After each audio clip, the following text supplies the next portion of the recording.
已经等候喙癌解禁，新冠肺炎降级，大众的生活是豆豆恢复正常。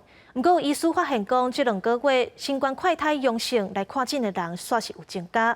有当阵一天的病人有一半拢是快筛阳性患者，而且即阵口纸是旅游的大月，医师是提醒民众防疫袂使放零。看诊民众比例大概是70%到1半以上，其实都有。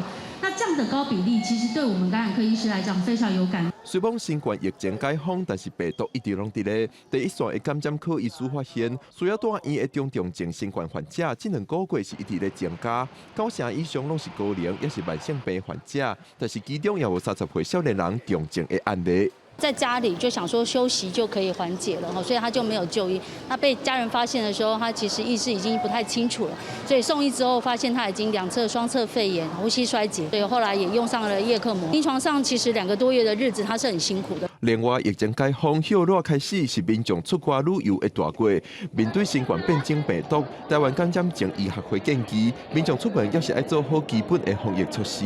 既然有变异株，所以它还是可能会有免疫逃脱一些现象，所以也有可能还是会感染到。是口罩跟洗手嘛，那这些现在应该是还不能轻易的说就不要了。医师表示，就算疫情解封，但是若发现家己有类似症头，就要赶紧做快筛。若快筛阳性，阁是高风险族群，就要把握黄金前5天，用早起予医生看，食抗病毒的药物。